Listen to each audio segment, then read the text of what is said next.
Hello friends, chapter number 6 perimeter and area में आज हम पढ़ेंगे figure it out on page number 138।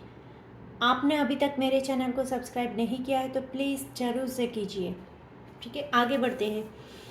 The area of a rectangular garden 25 metre long is 300 square metre. क्या बोला है यहाँ पे?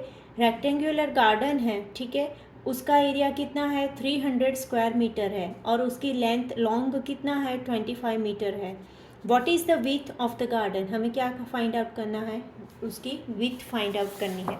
ठीक है, तो सबसे पहले एरिया ऑफ रेक्टेंगल की फॉर्मूला हमारी क्या है? तो area of a rectangle equal to L multiply by B, right. यहाँ पे हमें दिया क्या है? L दी है हमें 25 मीटर, ठीक है। एरिया ऑफ अ रेक्टेंगुलर क्या दिया है हमें? वो हमें दिया है 300 स्क्वायर मीटर, ठीक है। हमें यहाँ पे क्या फाइंड आउट करने के लिए बोला है? विथ फाइंड आउट करने के लिए बोला है। विथ इक्वल टू ब्रीथ ही होता है, राइट। नाउ अभी हम यहाँ पे क्या करेंगे? जो चीज़ दी है वो उसे वहाँ पे प्लेस करेंगे और जो चीज़ नहीं दी उसे एज इट इज़ रखेंगे, ठीक है। तो यहाँ पे दिया है एरिया ऑफ अ रेक्टेंगुलर, क्या दिया है हमें? 300 इक्वल टू L कितनी है? 25, और ब्रीथ तो हमें क्या करना है? फाइंड आउट करना है। तो यहाँ पे क्या होगा? 300 डिवाइडेड बाय 25 इक्वल टू क्या है? हमारी ब्रीथ। तो डिवाइड करने पर क्या मिलेगा हमें? 12, और ये किस में है? लेंथ मीटर में है, तो ब्रीथ भी किस में होगी? मीटर में ही होगी।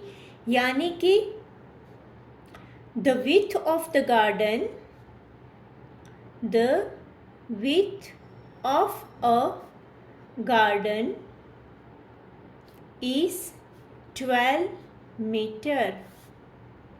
समझ में आया? ठीक है। नाउ नेक्स्ट क्वेश्चन है हमारा,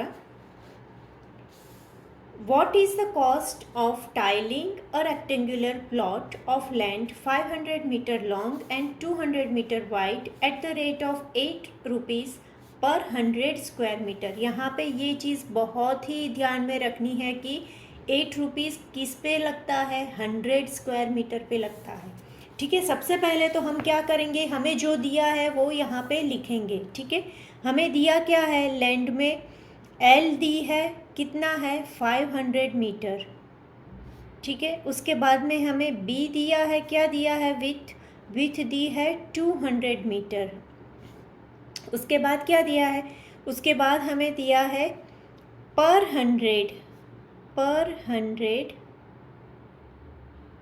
स्क्वायर मीटर। ये कितना दिया है? 8 रुपीज़। ये इतना दिया है हमें क्या फाइंड आउट करना है? कॉस्ट फाइंड करनी है, कॉस्ट ऑफ टाइलिंग, ठीक है। तो सबसे पहले तो हम क्या फाइंड करेंगे? ये अगर एक टाइल है, एरिया है, उसमें टाइलिंग करनी है, ठीक है। उसकी पूरी कॉस्ट फाइंड करने के लिए सबसे पहले तो उसका एरिया फाइंड करेंगे, ठीक है। तो area of a rectangle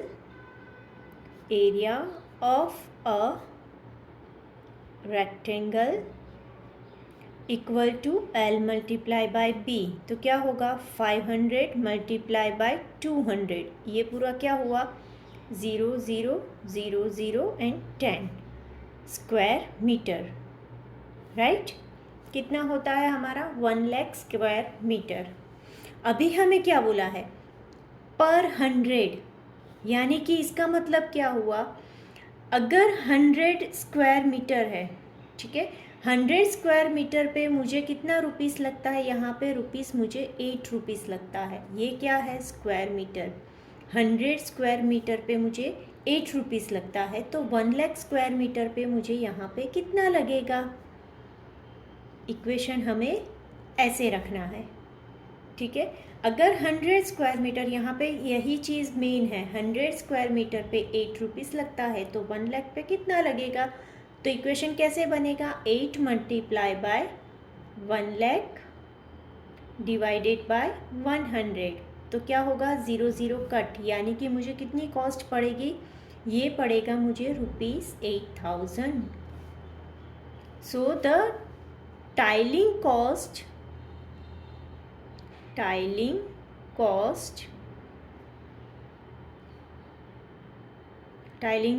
is ₹8,000, right? समझ में आया?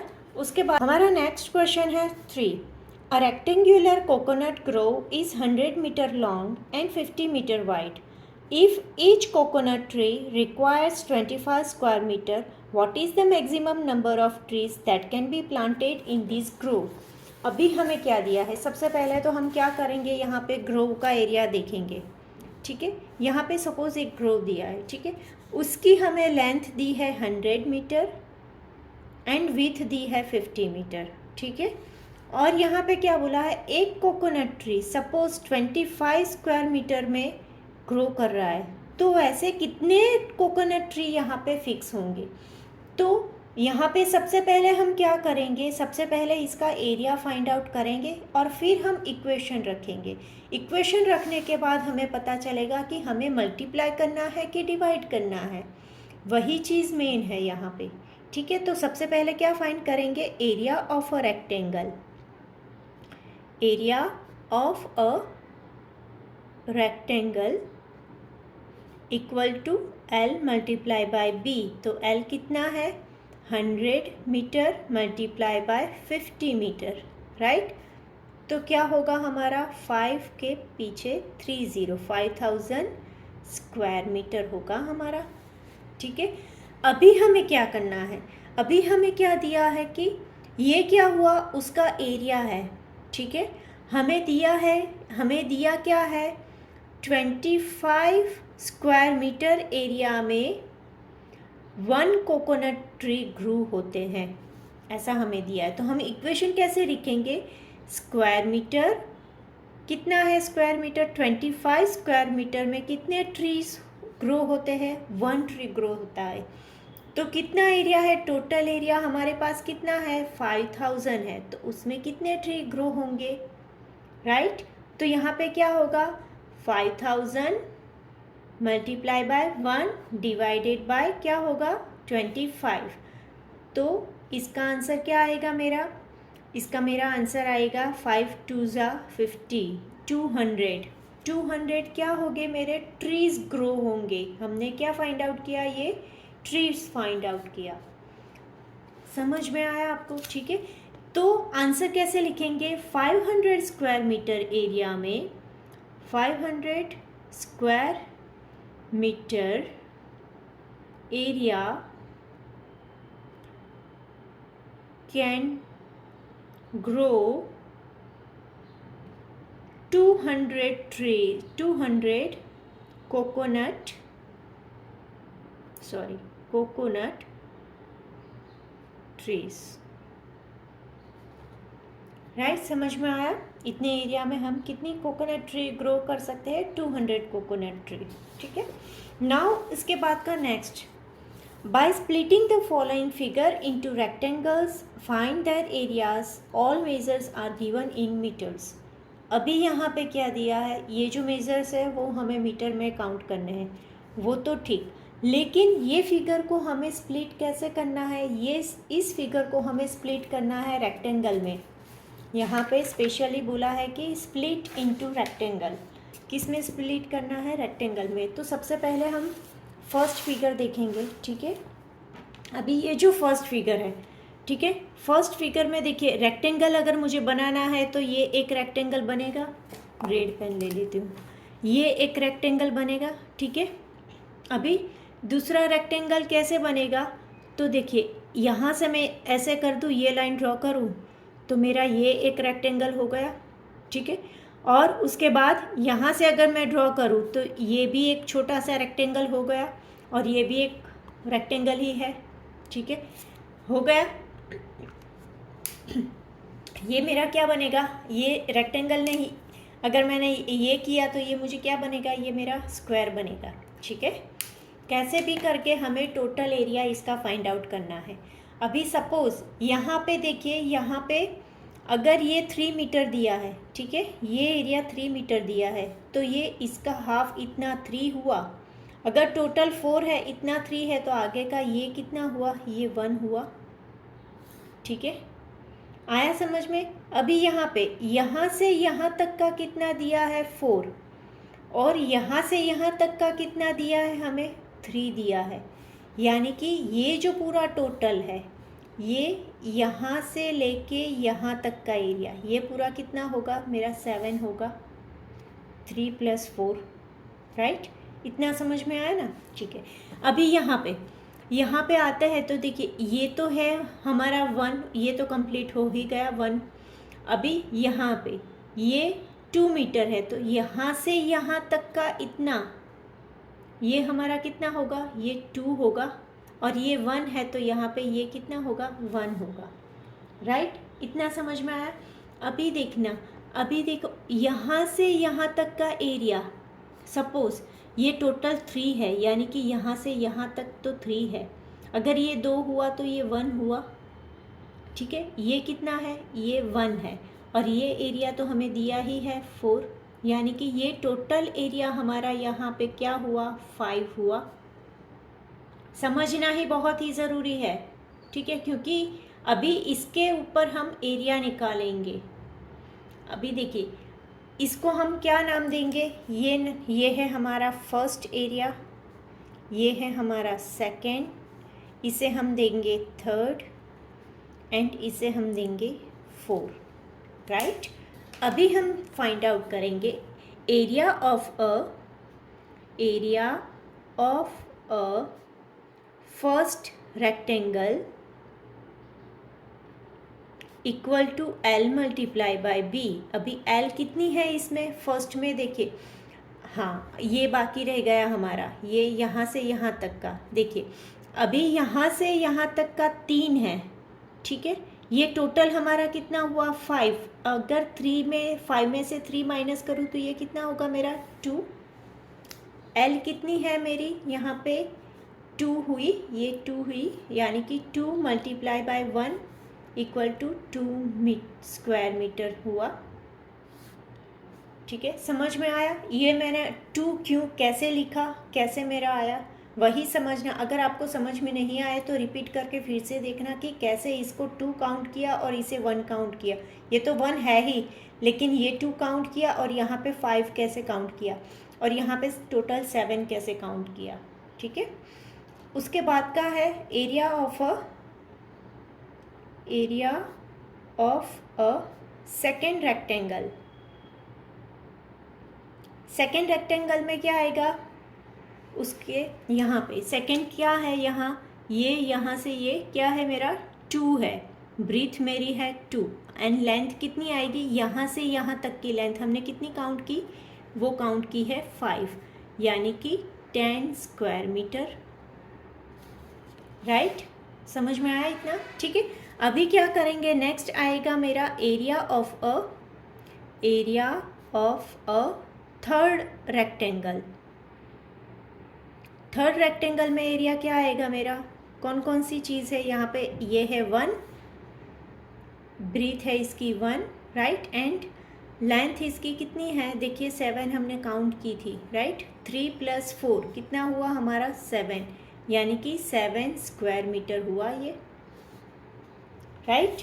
अभी नेक्स्ट हमारा बाकी क्या रहा, ये क्या है हमारा, स्क्वायर है। देखिए ऑल साइड्स, सभी साइड्स पे ये 3 3 है, तो क्या होगा, एरिया ऑफ अ स्क्वायर क्या बनेगा, वो स्क्वायर बनेगा। एरिया ऑफ 4 स्क्वायर, तो क्या होगा, L मल्टीप्लाई बाय L, यानी कि 3 multiply by 3 equal to 9 square metre. अभी हम क्या करेंगे, अभी हम ये लेके टोटल इसका निकालेंगे। Total area equal to 2 + 10 + 7 + 9। समझ में आया। ठीक है, तो 2 + 10 12 + 7 17 + 9 28 स्क्वायर मीटर। समझ में आया ये कैसे किया? ये पूरा बाद में टोटल ही निकालना है इसका, ठीक है। इसके बाद का नेक्स्ट है मेरा ये फिगर इट आउट, ठीक है। ये जो फिगर है ये तो बहुत ही इजी है आगे वाले से। इसे कैसे करेंगे? देखिए यहाँ से रेड पेन से ही मार्क करेंगे। फिर से यहाँ से ये एक्स्ट्रा बढ़ा दिया और यहाँ से ये एक्स्ट्रा बढ़ा दिया, ठीक है। इसको क्या करना है? यहाँ पे 1 1 ऐड करना है, ठीक है। अभी इतनी ही साइड इसकी लेनी है। अगर ये साइड हमें 2 दी है तो यानी कि ये क्या हुआ? 1 हुआ, राइट। अभी हम क्या करेंगे? इसको हम देंगे 1 नंबर, ये है हमारा 2 नंबर और ये है हमारा 3 नंबर। यानी कि यहाँ पे हम क्या करेंगे? Area of figure 1 equal to क्या है? L × B। यहाँ पे हमारी L क्या दी है? टोटल है हमारी 5 × ये है 1, यानी कि 5 square metre, right. Now area of figure 2 equal to 2 कहाँ पे? यहाँ पे L × B क्या होगा? ये कितनी है हमारी? 2। ये टोटल 3 है, ध्यान रखना। हाँ, ये टोटल 3 है, लेकिन हमने इसे ऐसे डिवाइड कर दिया, ये एरिया काउंट करना है। यानी कि ये कितनी है हमारी? 2 × 1 या 2 स्क्वायर मीटर। अभी थर्ड वन, ठीक है। Area of figure 3 equal to क्या है? L × B। ये भी क्या आएगा? सेम ही आएगा। 2 × 1 इक्वल टू 2 स्क्वायर मीटर। अभी हमें क्या करना है? इसका टोटल निकालना है। टोटल एरिया इक्वल टू 5 + 2 + 2 क्या होता है? Total 9 square metre. ये जो फिगर है इसका टोटल एरिया हमारा क्या आया? 9 स्क्वायर मीटर आया, ठीक है। यहाँ पे ये एक्सरसाइज ख़त्म होती है। अगर अभी तक आपने मेरे चैनल को सब्सक्राइब नहीं किया है तो please like, share and subscribe ज़रूर कीजिए। Thank you.